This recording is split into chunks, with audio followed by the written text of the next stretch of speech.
엄마, 절대 집에 오지 마세요. 평생 엄마를 가장 사랑한다던 딸이 갑자기 차갑게 변했습니다. 30년간 응급실에서 일한 간호사 박미영은 직감했습니다. 내 딸에게 무슨 일이 일어났구나. 그리고 딸의 집 문을 열고 들어간 순간 미영의 세상이 무너져 내렸습니다. 여러분도 이런 상황이라면 어떻게 하실 건가요? 오늘 이야기가 궁금하시다면 구독 버튼과 좋아요, 그리고 알림 설정까지 꼭 눌러주세요. 정말 소중한 이야기 시작합니다. 새벽 3시 27분. 서울대학교 병원 응급실에는 차가운 형광등 불빛이 환자들의 고통스러운 얼굴을 비추고 있었습니다. 간호사 박미영은 하얀 간호복 위에 혈흔이 묻은 채로 마지막 환자의 링거를 확인하고 있었습니다. 52세의 그녀에게는 이미 익숙한 일상이었지만 오늘은 왠지 마음이 무겁게 느껴졌습니다. 응급실 복도를 걸으며 미영은 무의식적으로 핸드폰을 꺼내 확인했습니다. 딸 서연으로부터 온 메시지는 여전히 3일 전의 것이 마지막이었습니다. 평소라면 하루에도 몇 번씩 엄마 뭐해요? 오늘 힘들지 않으셨어요? 같은 안부 문자를 보내던 딸이었는데 최근 들어 연락이 뚝 끊겼습니다. 미영은 간호사실로 돌아가 하얀 간호모를 벗고 거울을 바라봤습니다. 30년간 응급실에서 일하며 굳어진 그녀의 얼굴에는 깊은 주름이 패여 있었지만 딸을 걱정하는 어머니의 마음만큼은 여전히 예민했습니다. 거울 속 자신의 눈동자가 불안하게 흔들리는 것을 느끼며 한숨을 내쉬었습니다. 로커에서 개인 옷으로 갈아입으며 미영은 지난 일주일을 되돌아봤습니다. 서연이 결혼한 지 이제 2달이 되어 가는데 신혼 초기의 달콤함 때문인지 점점 연락이 줄어들고 있었습니다. 하지만 어머니의 직감으로는 뭔가 다른 이유가 있는 것 같았습니다. 새벽 4시 30분 병원을 나선 미영은 차가운 바람을 맞으며 주차장으로 향했습니다. 10년 된 낡은 소나타에 몸을 맡기고 시동을 걸었습니다. 엔진 소리가 쌀쌀맞게 울려 퍼지는 가운데 그녀는 집으로 향하는 길에 딸의 집 쪽으로 차를 돌렸습니다. 서연이 사는 오피스텔 단지에 도착했을 때는 새벽 5시가 넘어 있었습니다. 12층 딸의 집 창문을 올려다보니 불이 켜져 있었습니다. 이른 시간임에도 불구하고 누군가는 깨어 있다는 뜻이었습니다. 미영은 차에서 내려 건물 입구로 걸어갔습니다. 엘리베이터 안에서 미영의 가슴은 불안하게 두근거렸습니다. 30년간 응급실에서 일하며 수많은 위기 상황을 겪어봤지만 내 가족 일이 되니 전혀 다른 감정이었습니다. 엘리베이터 거울에 비친 자신의 모습을 보니 얼굴이 창백해져 있었습니다. 12층에서 내린 미영은 복도를 천천히 걸어갔습니다. 복도는 조용했지만 1205 딸의 집에서는 희미하게 소리가 새어나오고 있었습니다. 가까이 다가가니 남자의 목소리가 들렸습니다. 분명히 사위 김도연의 목소리였는데 평소 알던 것과는 전혀 다른 톤이었습니다. 또 실수했어? 이번엔 얼마나 날렸는데? 미영은 몸이 굳어지는 것을 느꼈습니다. 도연의 목소리에는 분노와 짜증이 가득했습니다. 평소 딸 앞에서 보여주던 다정하고 예의 바른 모습과는 180도 다른 모습이었습니다. 죄송해요. 정말 죄송해요. 이번에는 딸 서연의 목소리였습니다. 떨리고 있었습니다. 미영은 가슴이 철렁 내려앉는 것을 느꼈습니다. 자신이 키운 딸이 누군가에게, 그것도 자신의 남편에게 이렇게 위축되어 사과하고 있다는 사실이 충격적이었습니다. 미영은 더 이상 참을 수 없었습니다. 30년간 응급실에서 터득한 순발력으로 초인종을 눌렀습니다. 딩동 딩동 벨소리가 2번 울리자 집안이 갑자기 조용해졌습니다. 잠시 후 발걸음 소리가 들리더니 문이 열렸습니다. 도연이 나타났는데 얼굴이 상기되어 있었고 이마에는 땀방울이 맺혀 있었습니다. 평소 깔끔하게 정리된 헤어스타일도 흐트러져 있었습니다. 어머님! 갑자기 어떻게? 도연의 눈동자가 당황스럽게 흔들렸습니다. 입술도 바짝 말라 있었고 목소리도 평소보다 높아져 있었습니다. 서연이 안 보이길래 안부 확인하러 왔어요. 미영은 최대한 침착하게 말했지만 내심으로는 분노가 치밀고 있었습니다. 방금 전 들은 대화 내용이 머릿속에서 맴돌고 있었습니다. 아, 서연이는 지금 잠깐 나갔어요. 곧 올 거예요. 도연이 억지 웃음을 지으며 거짓말을 했습니다. 하지만 미영은 분명히 방금 전 딸의 목소리를 들었습니다. 그리고 도연의 몸짓에서 뭔가를 숨기려는 의도를 느낄 수 있었습니다. 그럼 기다리고 있을게요. 미영이 안으로 들어가려 하자 도연이 순간적으로 몸으로 문을 막았습니다. 그의 어깨에 힘이 들어가 있었고 눈빛도 날카로워져 있었습니다. 아니에요. 집이 좀 어수선해서. 다음에 오세요. 바로 그 순간 집안에서 무언가가 바닥에 떨어지는 소리가 들렸습니다. 따르르륵. 유리구슬이 굴러가는 듯한 소리였습니다. 그리고 뒤이어 작은 신음소리가 들렸습니다. 분명히 서연의 목소리였습니다. 미영의 모성 본능이 폭발했습니다. 30년간 응급실에서 수많은 응급 상황에 대처하며 단련된 순발력과 판단력이 순간적으로 발휘되었습니다. 도연의 몸을 밀치고 안으로 들어갔습니다. 어머님! 도연이 뒤에서 소리쳤지만 미영은 이미 거실로 들어가고 있었습니다. 거실에서 본 광경은 충격적이었습니다. 소파 구석에 서연이 웅크리고 앉아 있었는데 그 모습이 평소 알던 딸과는 전혀 달랐습니다. 오른쪽 뺨에는 손바닥 자국이 선명하게 남아 있었고 입술 한쪽이 부어올라 있었습니다. 목 부분에도 희미한 멍 자국이 보였습니다. 딸의 머리카락은 헝클어져 있었고 옷도 구겨져 있었습니다. 무엇보다 충격적인 것은 서연의 눈빛이었습니다. 평소 밝고 생기발랄했던 눈이 지금은 공포와 절망으로 가득 차 있었습니다. 거실 바닥에는 깨진 컵 조각들이 흩어져 있었고 테이블 위에는 서류들이 어지럽게 널려 있었습니다. 소파 쿠션도 한쪽이 바닥에 떨어져 있었습니다. 분명히 방금 전까지 격렬한 다툼이 있었다는 증거들이었습니다. 서연아. 미영이 달려가자 서연은 깜짝 놀라며 얼굴을 손으로 가렸습니다. 그 행동 자체가 누군가로부터 폭력을 당한 사람의 전형적인 반응이었습니다. 30년간 응급실에서 가정폭력 피해자들을 수없이 봐온 미영에게는 너무나 익숙한 모습이었습니다. 엄마 왜 왔어요? 서연의 목소리는 힘없이 떨리고 있었습니다. 평소 엄마를 보면 밝게 웃으며 달려와 안기던 딸의 모습은 온데간데 없었습니다. 지금의 서연은 마치 길 잃은 아이처럼 무력해 보였습니다. 미영은 즉시 상황을 파악했습니다. 30년간 응급실에서 쌓은 경험이 모든 것을 말해주고 있었습니다.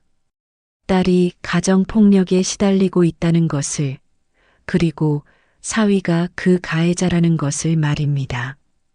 뒤에서 도연이 변명을 늘어놓기 시작했습니다. 어머님, 오해하지 마세요. 서연이가 실수로 넘어진 거예요. 하지만 미영의 눈에는 모든 것이 보였습니다. 깨진 유리 조각, 흩어진 서류, 딸의 상처, 그리고 도연의 당황한 표정까지 이 모든 것이 하나의 그림을 그려내고 있었습니다. 미영은 천천히 딸에게 다가갔습니다. 서연은 여전히 고개를 숙인 채 작게 떨고 있었습니다. 어깨가 움츠러들어 있었고 손은 무릎 위에서 주먹을 쥐고 있었습니다. 서연아, 엄마야. 괜찮아. 미영이 부드럽게 말하자 서연의 어깨가 더 크게 떨렸습니다. 그리고 눈에서 눈물이 주르륵 흘러내렸습니다. 그 눈물 한 방울 한 방울이 미영의 가슴을 도려내는 듯 했습니다. 도연은 여전히 뒤에서 변명을 계속하고 있었습니다. 정말 넘어진 거예요. 저는 아무것도 하지 않았어요. 하지만 미영은 도연의 말에 귀를 기울이지 않았습니다. 지금 중요한 것은 딸의 안전이었습니다. 30년간 수많은 생명을 살린 경험이 지금 이 순간 딸을 구하는 데 쓰여야 했습니다. 미영의 시선이 다시 거실을 훑었습니다. 테이블 위의 서류들을 자세히 보니 무언가 숫자가 적힌 종이들이었습니다. 계좌번호나 거래 내역 같은 것들이었습니다. 그리고 노트북 화면에는 투자 관련 사이트가 열려 있었습니다. 미영은 직감적으로 알 수 있었습니다. 이것이 단순한 가정폭력이 아니라는 것을, 경제적인 문제와 연관되어 있다는 것을, 그리고 딸이 지금 매우 복잡하고 위험한 상황에 처해 있다는 것을 말입니다. 서연의 손목을 자세히 보니 멍 자국이 더 있었습니다. 누군가가 강하게 붙잡은 흔적이었습니다. 그리고 목 부분의 자국도 단순히 넘어져서 생긴 것이 아니라 누군가의 손에 의한 것이라는 걸 알 수 있었습니다. 미영의 머릿속에서는 빠르게 계산이 돌아가고 있었습니다. 30년간 응급실에서 터득한 위기 판단 능력이 작동하고 있었습니다. 지금 당장 딸을 이곳에서 벗어나게 해야 한다는 것, 그리고 이 상황의 진상을 파악해야 한다는 것을 말입니다. 도연은 여전히 뒤에서 웅얼거리고 있었습니다. 하지만 그의 목소리에는 초조함과 불안감이 점점 더 짙어지고 있었습니다. 미영이 예상보다 일찍 나타난 것이 그의 계획에 차질을 빚고 있다는 것을 느낄 수 있었습니다. 미영은 천천히 일어서서 딸을 바라봤습니다. 서연의 눈에는 여전히 눈물이 고여 있었고 입술은 떨리고 있었습니다. 하지만 그 눈빛 깊은 곳에서 미영은 무언가를 읽을 수 있었습니다. 도움을 요청하는 신호였습니다. 서연아, 엄마와 함께 집에 가자.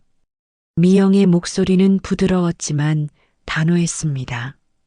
30년간 응급실에서 환자들을 안심시키며 터득한 목소리였습니다.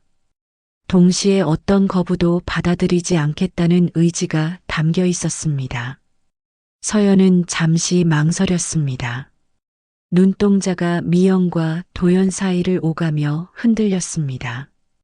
그 모습에서 미영은 딸이 얼마나 큰 갈등과 두려움 속에서 지내고 있는지 알 수 있었습니다. 뒤에서 도연의 목소리가 들렸습니다. 어머님, 서연이는 괜찮아요. 그냥 좀 피곤해서 그래요. 하지만 미영은 더 이상 도연의 말을 들을 생각이 없었습니다. 지금 이 순간 가장 중요한 것은 딸의 안전이었습니다. 그리고 이 상황에서 딸을 보호할 수 있는 사람은 자신뿐이라는 것을 알고 있었습니다.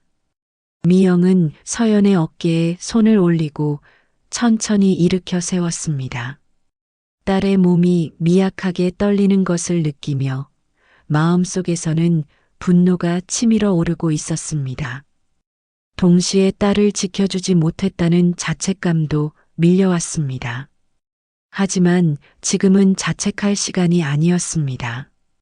딸을 안전한 곳으로 데려가는 것이 우선이었습니다. 그리고 이 모든 상황의 진실을 파악하는 것이 그 다음이었습니다. 미영은 도연에게 잠시 밖에 나가 있으라고 단호하게 말했습니다.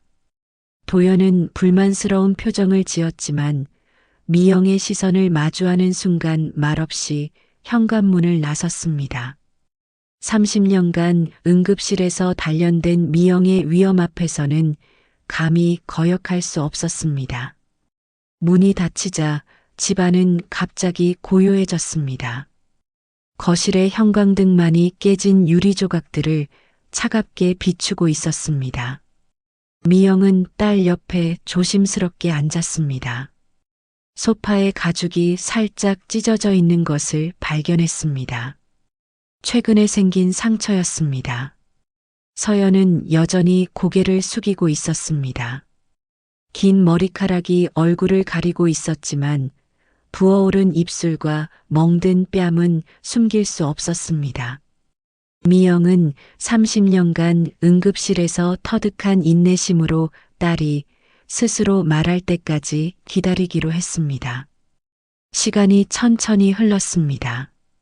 벽시계의 초침 소리만이 정적을 깨트리고 있었습니다. 미영은 딸의 어깨에 손을 올리고 부드럽게 쓰다듬었습니다.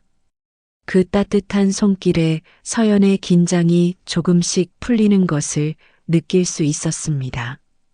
서연아, 엄마한테 무슨 일인지 말해봐. 미영의 목소리는 부드러웠지만 걱정이 가득했습니다. 30년간 수많은 환자들과 보호자들을 상대하며 터득한 대화법을 사용했습니다. 재촉하지 않고 비난하지 않고 그저 들어줄 준비가 되어 있다는 것을 보여주는 것이었습니다. 한참의 침묵 후 서연이 천천히 고개를 들었습니다. 눈가가 퉁퉁 부어 있었고 눈동자는 빨갛게 충혈되어 있었습니다. 마치 며칠 동안 제대로 잠을 자지 못한 것처럼 보였습니다. 엄마, 저 정말 바보예요. 서연의 목소리는 떨리고 있었습니다. 자신을 자책하는 목소리였습니다. 미영은 그 말을 들으며 가슴이 아팠습니다. 딸이 자신을 탓하고 있다는 것을 알 수 있었습니다. 왜? 무슨 일이야? 미영은 더욱 부드럽게 물었습니다. 딸을 재촉하거나 다그치지 않으려고 노력했습니다. 30년간 응급실에서 터득한 것 중 하나는 환자가 스스로 말할 때까지 기다리는 인내심이었습니다. 서연은 잠시 망설이더니 떨리는 목소리로 말하기 시작했습니다. 6개월 전 일이에요. 그때부터 서연의 고백이 시작되었습니다. 처음에는 더듬거리며 말하던 것이 점점 자세해졌습니다. 미영은 한마디에 끼어들기도 없이 딸의 이야기를 들었습니다. 6개월 전 서연은 대학교 근처 카페에서 아르바이트를 하고 있었습니다. 대학원 진학을 준비하면서 생활비를 벌기 위해서였습니다. 집안 형편이 넉넉하지 않다는 것을 알고 있던 서연은 부모에게 부담을 주지 않으려고 스스로 해결하려 했습니다. 그때 SNS를 통해 도연을 만나게 되었습니다. 도연은 자신을 IT 회사에 다니는 투자 전문가라고 소개했습니다. 프로필 사진도 말끔한 정장을 입고 있었고 고급 레스토랑에서 찍은 사진들도 많았습니다. 처음엔 정말 좋은 사람인 줄 알았어요. 서연의 목소리에는 후회와 자책이 섞여 있었습니다.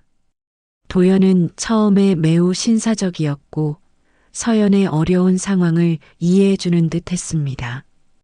돈 걱정을 하는 서연에게 투자로 돈을 벌 수 있는 방법을 가르쳐 주겠다고 제안했습니다. 도연은 자신의 투자 수익 인증샷을 보여주었습니다. 하루에 수십만 원씩 버는 모습을 스크린샷으로 찍어서 보내주었습니다. 또한 자신이 가르친 다른 사람들의 성공 사례도 들려주었습니다. 가상화폐 투자라고 했어요. 비트코인, 이더리움 같은 것들이요. 서연은 처음에는 반신반의했습니다.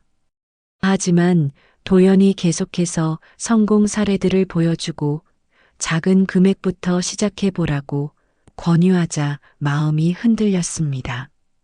아르바이트만으로는 대학원 등록금을 마련하기 어려운 상황이었기 때문입니다. 처음에는 10만 원부터 시작했어요. 도연의 지시에 따라 특정 가상화폐에 10만 원을 투자했습니다. 놀랍게도 이틀 만에 15만 원이 되었습니다. 5만 원의 수익을 본 것입니다. 서연은 깜짝 놀랐습니다. 정말로 돈이 늘어나더라고요. 그 다음에는 50만 원을 투자했습니다. 일주일 후 70만 원이 되었습니다. 20만 원의 수익이었습니다. 서연은 점점 더 큰 확신을 갖게 되었습니다. 도연이 정말로 투자 전문가라고 믿게 되었습니다. 미영은 딸의 이야기를 들으며 불안한 예감이 들었습니다. 30년간 응급실에서 일하며 수많은 사람들의 이야기를 들어본 경험으로 이런 이야기는 대개 나쁘게 끝난다는 것을 알고 있었습니다. 그 다음에는 미영이 조심스럽게 물었습니다. 이미 결말을 예상할 수 있었지만 딸의 입에서 직접 들어야 했습니다. 서연의 눈에서 다시 눈물이 흘러내렸습니다. 그리고 떨리는 목소리로 계속 말했습니다. 도연 오빠가 더 큰 투자를 해보라고 했어요. 확실한 정보가 있다고. 이번에는 정말 큰 돈을 벌 수 있다고. 도연은 서연에게 3천만 원을 투자하면 일주일 만에 5천만 원으로 불릴 수 있다고 말했습니다. 하지만 서연에게는 그런 큰 돈이 없었습니다. 그러자 도연이 대출을 권유했습니다. 확실한 수익이 보장된다고 했어요. 금방 갚을 수 있다고. 서연은 도연의 말을 믿고 신용대출로 3천만 원을 빌렸습니다. 그리고 그 돈을 모두 도연이 알려준 투자처에 넣었습니다. 하지만 결과는 참혹했습니다. 하루 만에 모든 돈이 사라졌어요. 도연의 설명으로는 가상화폐 시장이 갑자기 폭락했다는 것이었습니다. 예상치 못한 일이었고 자신도 큰 손실을 봤다고 했습니다. 하지만 서연에게는 변명일 뿐이었습니다. 3천만 원의 빚만 남게 되었습니다. 그때부터 달라지기 시작했어요. 처음에 도연은 미안해하며 책임지겠다고 했습니다. 하지만 시간이 지나면서 점점 서연을 탓하기 시작했습니다. 욕심이 너무 컸다고, 리스크를 제대로 이해하지 못했다고 말했습니다. 미영은 주먹을 꽉 쥐었습니다. 30년간 응급실에서 일하며 분노를 참는 법을 배웠지만 이번만큼은 참기 어려웠습니다. 내 딸을 이용해서 돈을 빼앗은 것도 모자라 딸을 탓하고 있다는 사실이 분노를 일으켰습니다. 그리고 협박이 시작됐어요. 서연의 목소리가 더욱 작아졌습니다. 도연은 서연이 투자 손실에 대한 책임을 져야 한다고 말했습니다. 그리고 다른 방법으로 돈을 벌어야 한다고 강요했습니다. 다른 사람들에게 투자를 권유하라고 했어요. 그렇게 해서 수수료를 받으라고. 실질적으로 사기에 가담하라는 것이었습니다. 서연은 거부했습니다. 다른 사람들까지 피해를 보게 할 수는 없었습니다. 하지만 도연의 반응은 무서웠습니다. 제가 거부하니까 때리기 시작했어요. 첫 번째 폭행은 뺨을 한 대 때리는 것이었습니다. 서연은 충격받았습니다. 그렇게 다정했던 연인이 갑자기 폭력을 휘두른다는 것이 믿기지 않았습니다. 그리고 협박했어요. 도연은 서연의 개인정보와 사진들을 가지고 있었습니다. 연인 사이에서 주고받았던 사적인 사진들이었습니다. 도연은 이것들을 인터넷에 유포하겠다고 협박했습니다. 가족들에게도 알리겠다고 했어요. 제가 투자 사기에 연루되었다고. 서연은 절망적이었습니다. 돈을 잃은 것도 충격적이었지만 가족들에게 실망을 안겨주는 것은 더욱 견딜 수 없었습니다. 특히 30년간 성실하게 살아온 어머니에게 이런 소식이 전해진다면 얼마나 상심하실지 생각하니 무서웠습니다. 그래서 결혼을 결심한 거야? 미영이 물었습니다. 이제 모든 퍼즐이 맞춰지고 있었습니다. 내일 결혼하면 그만하겠다고 했어요. 도연은 서연과 결혼하면 더 이상 협박하지 않겠다고 약속했습니다. 그리고 함께 새로운 시작을 하자고 달콤한 말로 유혹했습니다. 절망적인 상황에서 서연에게는 유일한 탈출구로 보였습니다. 하지만 결혼 후에도 상황은 나아지지 않았습니다. 오히려 더 악화되었습니다. 결혼하고 나서도 계속 다른 여자들을 소개시키라고 강요해요. 도연은 서연의 친구들이나 직장 동료들을 자신에게 소개시키라고 요구했습니다. 그들에게도 투자를 권유해서 돈을 빼앗으려는 계획이었습니다. 안 하면 또 때리고. 이제는 매일이에요. 서연의 목소리는 점점 작아졌습니다. 뺨에 멍 자국, 부어오른 입술, 목의 상처들이 모두 설명되었습니다. 도연은 서연을 완전히 통제하려 했습니다. 외부와의 연락도 차단하려고 해요. 엄마한테 연락하지 말라고. 친구들도 만나지 말라고. 미영은 이제 모든 것을 이해했습니다. 딸이 왜 갑자기 연락을 끊었는지, 왜 목소리가 이상했는지, 왜 집에 오지 말라고 했는지 모든 것이 명확해졌습니다. 서연아, 다른 피해자들도 있는 거야? 네, 제가 아는 것만 해도 5명 정도요. 도연의 수법이 체계적이라는 것을 알 수 있었습니다. 단순한 개인적 범죄가 아니라 조직적인 사기였습니다. 미영의 머릿속에서 계획이 세워지기 시작했습니다. 30년간 응급실에서 일하며 쌓은 네트워크와 경험을 총동원해야 할 때였습니다. 서연아, 이제 그만해도 돼. 엄마가 해결해 줄게. 엄마, 어떡해요? 그 사람이 정말 무서워요. 서연의 눈에는 여전히 두려움이 가득했습니다. 하지만 미영의 눈빛에서 딸은 희망을 읽을 수 있었습니다. 걱정하지 마. 엄마가 30년 동안 병원에서 일하면서 쌓은 인맥이 있어. 미영은 딸의 어깨를 꼭 잡았습니다. 그리고 무엇보다 엄마는 절대로 내 딸을 포기하지 않아. 그날 밤 미영은 서연을 자신의 집으로 데려왔습니다. 서연은 몇 달 만에 처음으로 편안하게 잠들 수 있었습니다. 안전한 곳에서 엄마의 보호 아래에서 말입니다. 미영은 밤새 계획을 세웠습니다. 단순히 경찰에 신고하는 것으로는 부족했습니다.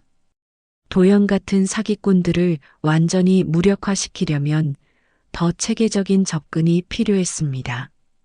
다음 날 아침 미영은 첫 번째 전화를 걸었습니다. 병원 동료인 이 변호사에게였습니다. 이 변호사님, 미영이에요. 지금 급한 상담이 필요해요. 30분 후 이 변호사가 미영의 집에 도착했습니다. 서연의 상황을 들은 변호사의 표정이 심각해졌습니다. 이건 단순한 사기가 아니네요. 로맨스 스캠과 투자 사기가 결합된 진종 범죄입니다. 어떻게 해야 하죠? 체계적으로 접근해야 해요. 증거 수집부터 시작해서 다른 피해자들과의 연대까지 모든 것을 준비해야 합니다. 미영과 변호사는 새벽까지 작전을 논의했습니다. 단순히 도연 개인을 처벌하는 것이 아니라 이런 범죄 자체를 뿌리 뽑기 위한 계획이었습니다. 서연은 엄마 곁에서 처음으로 희망을 느꼈습니다. 몇 달 동안 혼자 감당해야 했던 무게를 이제 나눌 수 있게 되었습니다. 엄마, 정말 해결될까요? 반드시 해결할 거야. 그리고 다신 이런 일이 생기지 않도록 할 거야. 미영의 목소리에는 확신이 담겨 있었습니다. 이제 진짜 반격이 시작될 것입니다. 다음 날 아침 7시 미영은 평소보다 일찍 일어나 체계적인 계획을 세우기 시작했습니다. 30년간 응급실에서 일하며 터득한 위기 대응 능력을 총동원할 때였습니다. 딸 서연은 아직 깊은 잠에 빠져 있었습니다. 몇 달 만에 처음으로 편안하게 잘 수 있었던 밤이었습니다. 미영은 거실 테이블에 노트와 펜을 꺼내놓고 체계적으로 계획을 세우기 시작했습니다. 30년간 응급실에서 터득한 것 중 하나는 복잡한 상황을 단계별로 정리하는 능력이었습니다. 지금도 마찬가지였습니다. 첫 번째 단계는 증거 수집이었습니다. 이 변호사가 어젯밤 강조했던 부분이었습니다. 법적 대응을 위해서는 확실한 증거가 필요했습니다. 오전 9시 서연이 일어났습니다. 얼굴에 멍은 여전했지만 표정은 어제보다 훨씬 편안해 보였습니다. 엄마, 일찍 일어나셨네요. 응, 우리 할 일이 많거든. 미영은 딸과 함께 앉아 모든 증거를 체계적으로 정리하기 시작했습니다. 도연과 나눈 대화 내용, 계좌 이체 내역, 투자 사이트의 스크린샷, 협박 메시지들까지 하나하나 꼼꼼히 정리했습니다. 서연아, 이것들을 USB에 백업해둬. 그리고 클라우드에도 올려놔. 엄마, 이렇게 해서 정말 도연이를 잡을 수 있을까요? 서연의 목소리에는 여전히 불안감이 섞여 있었습니다. 몇 달 동안 도연의 폭력과 협박에 시달렸던 트라우마가 쉽게 사라지지 않았습니다. 믿어봐. 엄마가 지금까지 살면서 포기한 적 없어. 미영의 목소리는 확신에 차 있었습니다. 30년간 응급실에서 수많은 생명을 구해낸 경험이 지금 딸을 구하는 데 쓰이고 있었습니다. 두 번째 단계는 전문가 네트워크 구축이었습니다. 미영은 30년간 병원에서 만난 수많은 사람들에게 연락을 취하기 시작했습니다. 의사, 변호사, 경찰관, 언론인까지 다양한 분야의 전문가들이 그녀의 인맥에 포함되어 있었습니다. 첫 번째 전화는 사이버 범죄 전문 형사인 박 형사에게 걸었습니다. 5년 전 교통사고로 응급실에 실려온 후 미영이 직접 돌봐준 인연이 있었습니다. 박 형사님, 미영입니다. 급한 상담이 필요해요. 간호사님, 무슨 일이세요? 목소리가 심상치 않네요. 제 딸이 투자 사기를 당했는데 단순한 사기가 아닌 것 같아요. 30분 후 박 형사가 미영의 집에 도착했습니다. 서연이 정리한 자료들을 보고 박 형사의 표정이 심각해졌습니다. 이건 조직적인 범죄네요. 로맨스 스캠과 투자 사기가 결합된 신종 범죄 유형입니다. 박 형사는 자료들을 꼼꼼히 살펴보며 설명했습니다. 도연의 수법이 매우 체계적이고 전문적이라는 것, 그리고 배후에 더 큰 조직이 있을 가능성이 높다는 것을 알려줬습니다. 다른 피해자들도 있다고 하셨죠? 네. 제가 아는 것만 해도 5명 정도요. 그럼 더 쉬워집니다. 피해자들을 모두 모아서 집단 고발하면 수사가 훨씬 수월해집니다. 세 번째 단계는 피해자 네트워크 구성이었습니다. 서연을 통해 다른 피해자들과 연락을 취하기 시작했습니다. 처음에는 모두들 두려워했습니다. 도연의 협박과 보복이 무서웠기 때문입니다. 하지만 미영이 직접 나서자 상황이 달라졌습니다. 30년간 응급실에서 터득한 설득력과 신뢰감이 발휘되었습니다. 언니들, 우리가 힘을 합치면 이길 수 있어요. 혼자서는 무서워도 함께라면 할 수 있어요. 첫 번째로 만난 피해자는 25세 대학생 지은이었습니다. 도연에게 2천만 원을 사기당한 후 심한 우울증에 시달리고 있었습니다.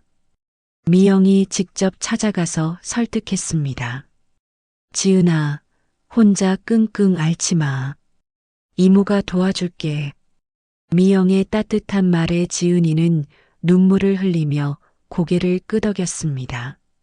30년간 환자들을 돌보며 터득한 치유의 힘이 발휘되는 순간이었습니다. 두 번째 피해자는 28세 직장인 민주였습니다. 도연에게 1억 원을 사기당한 후 회사를 그만두고 은둔 생활을 하고 있었습니다. 미영은 며칠에 걸쳐 설득했습니다. 민주야, 숨어 있으면 안 돼. 우리가 나서야 다른 사람들이 피해를 보지 않아. 일주일 후 총 7명의 피해자들이 미영의 집에 모였습니다. 피해 규모는 총 2억 원에 달했습니다. 모두들 처음에는 서로를 경계했지만 미영의 중재로 점점 마음을 열기 시작했습니다. 여러분, 우리는 피해자가 아니라 생존자예요. 그리고 이제 가해자를 처벌할 거예요. 미영의 말에 피해자들의 눈빛이 변하기 시작했습니다. 절망과 두려움이 결의와 분노로 바뀌고 있었습니다. 네 번째 단계는 법적 대응이었습니다. 이 변호사와 함께 고발장을 작성하고 모든 증거 자료를 첨부했습니다. 동시에 금융감독원과 사이버 범죄 신고 센터에도 신고했습니다. 하지만 미영의 계획은 여기서 끝나지 않았습니다. 단순히 법적 처벌만으로는 부족했습니다. 도연과 같은 사기꾼들이 다시는 이런 범죄를 저지르지 못하도록 사회적으로 매장시켜야 했습니다. 다섯 번째 단계는 사회적 압박이었습니다. 미영은 도연의 직장에 익명으로 제보했습니다. 30년간 병원에서 일하며 터득한 네트워크를 활용해 도연의 회사 인사팀에 정확한 정보를 전달했습니다. 당신 회사 직원 김도연이 조직적인 투자 사기에 연루되어 있습니다. 첨부된 자료를 확인해 보세요. 이틀 후 도연은 회사에서 해고당했습니다. 회사 입장에서도 이런 직원을 계속 두기는 어려웠습니다. 여섯 번째 단계는 가족 통보였습니다. 미영은 직접 도연의 부모를 찾아갔습니다. 30년간 응급실에서 터득한 침착함과 설득력을 발휘했습니다. 안녕하세요. 도연이 어머님, 아버님이시죠? 네, 그런데 누구세요? 도연의 어머니는 50대 중반의 평범한 주부였습니다. 아버지는 소규모 자영업을 하는 성실해 보이는 분이었습니다. 저는 도연이 부인 서연이의 어머니입니다. 오늘 드릴 말씀이 있어서 왔어요. 미영은 조용하고 차분한 목소리로 도연이 한 일들을 설명했습니다. 증거 자료도 함께 보여줬습니다. 도연의 부모는 충격에 말을 잇지 못했습니다. 이런 저희가 전혀 몰랐습니다. 정말 죄송합니다. 도연의 어머니는 눈물을 흘리며 사과했습니다. 성실하게 키운 아들이 이런 범죄를 저질렀다는 사실에 충격받았습니다.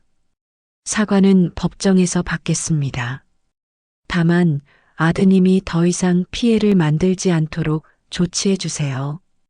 미영의 단호한 목소리에 도연의 부모는 고개를 끄덕였습니다. 일주일 후 도연은 경찰에 자수했습니다. 모든 것이 무너진 상황에서 더 이상 버틸 수 없었던 것입니다. 직장에서 해고당하고 부모에게까지 진실이 알려지고 피해자들이 단결해서 고발한 상황에서 도망갈 곳이 없었습니다. 경찰서에서 미영과 도연이 마주쳤습니다. 도연은 수갑을 찬 채 고개를 숙이고 있었습니다. 몇 달 전 당당하고 자신만만했던 모습은 온데간데 없었습니다. 어머님, 죄송합니다. 도연의 목소리는 힘없이 떨리고 있었습니다. 미영은 그를 차갑게 바라봤습니다. 사과는 내 딸한테 해. 그리고 다른 피해자들한테도. 앞으로 어떻게 하면 될까요? 내가 한 일에 대한 책임을 져. 그리고 다시는 이런 일을 하지 마. 미영의 목소리에는 분노보다는 냉정함이 담겨 있었습니다. 30년간 응급실에서 일하며 터득한 것 중 하나는 감정보다는 이성으로 판단하는 능력이었습니다. 수사 과정에서 더 큰 진실이 밝혀졌습니다. 도연은 단순한 개인 사기꾼이 아니라 조직적인 범죄 그룹의 일원이었습니다. 중국에 본부를 둔 국제 사기 조직의 국내 담당자였던 것입니다. 경찰은 도연을 통해 조직의 전체적인 구조를 파악할 수 있었습니다. 그리고 일망타진 수사를 시작했습니다. 결과적으로 총 50명의 범죄자들이 검거되었고 200명이 넘는 피해자들이 구제받을 수 있었습니다. 재판 결과 도연은 징역 5년을 선고받았습니다. 피해자들의 돈도 상당 부분 회수되었습니다. 조직의 자산이 몰수되면서 피해 금액의 80% 이상이 피해자들에게 돌아갔습니다. 미영은 법정에서 최후 진술을 했습니다. 30년간 응급실에서 일하며 터득한 진정성 있는 목소리로 재판부와 방청객들에게 깊은 인상을 남겼습니다. 재판장님, 저는 30년간 응급실에서 일하며 수많은 생명을 구해왔습니다. 하지만 제 딸의 생명을 구하는 것이 가장 어려웠습니다. 도연과 같은 범죄자들이 더 이상 선량한 사람들을 해치지 못하도록 엄중한 처벌을 부탁드립니다. 6개월 후 서연은 새로운 직장에서 일하며 서서히 일상을 회복하고 있었습니다. 심리 상담을 통해 트라우마도 극복해 나가고 있었습니다. 무엇보다 엄마와의 관계가 더욱 깊어졌습니다. 어느 일요일 오후 모녀는 함께 카페에 앉아 차를 마시고 있었습니다. 서연의 얼굴에는 다시 예전의 밝은 미소가 돌아와 있었습니다. 엄마, 정말 고마워요. 엄마가 아니었다면. 서연의 눈에 감사의 눈물이 맺혔습니다. 몇 달 전에 절망적인 상황에서 벗어날 수 있었던 것은 전적으로 엄마 덕분이었습니다. 딸은 엄마가 지키는 거야. 앞으로는 무슨 일 있어도 혼자 해결하려 하지 말고 꼭 말해. 미영은 딸의 손을 꼭 잡았습니다.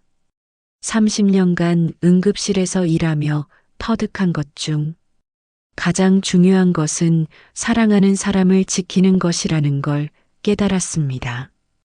미영은 이 경험을 바탕으로 투자 사기 피해자 지원센터에서 자원봉사를 시작했습니다.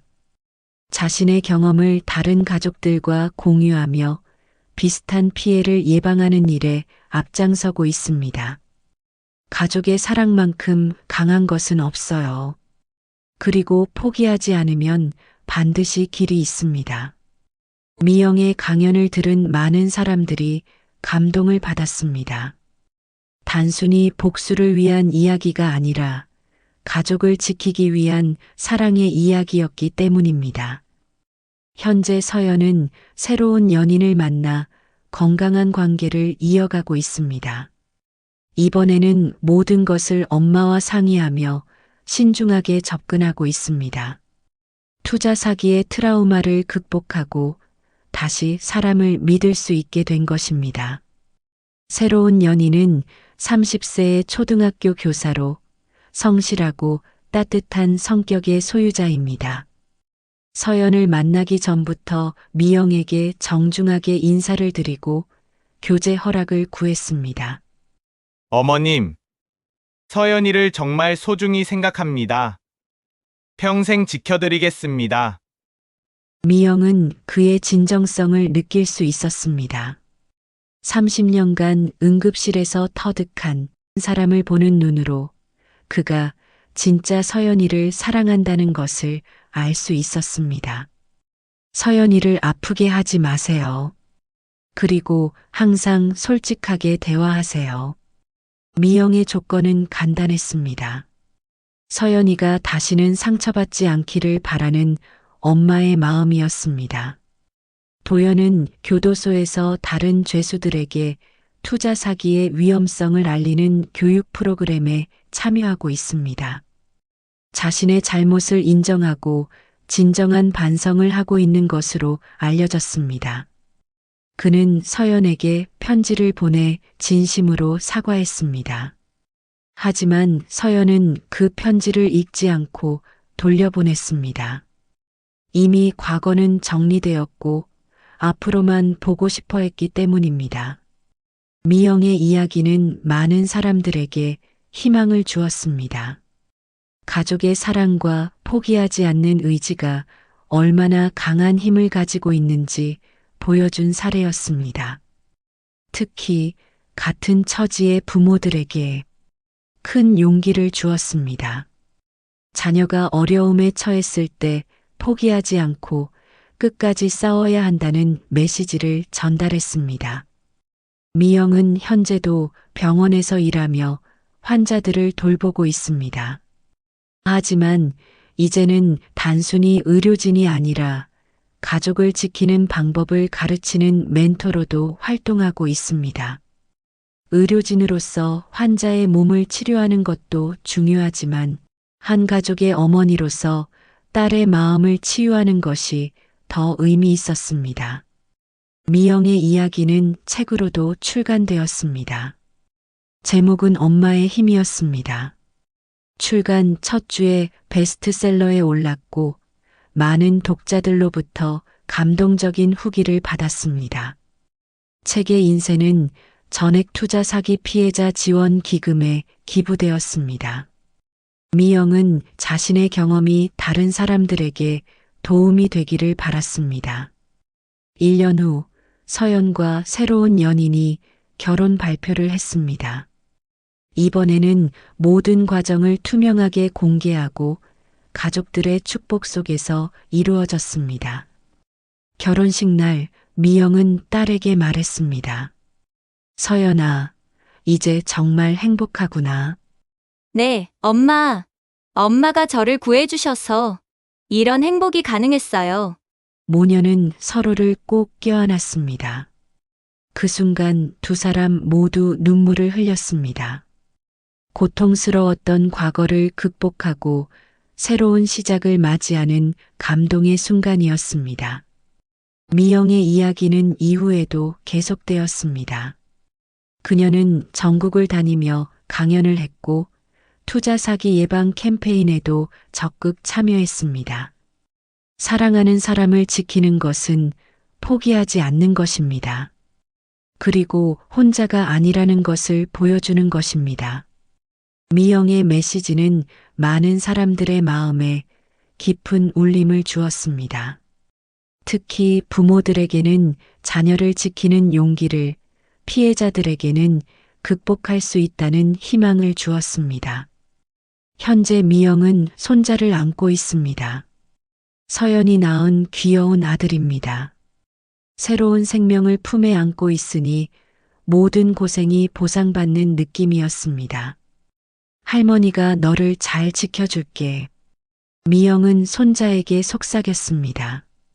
30년간 응급실에서 일하며 터득한 생명의 소중함을 그리고 딸을 구하며 깨달은 가족의 사랑을 이 아이에게도 전해주고 싶었습니다. 가족을 지키는 것은 사랑입니다. 그리고 사랑은 반드시 승리합니다. 긴 이야기 끝까지 함께 해주셔서 감사합니다.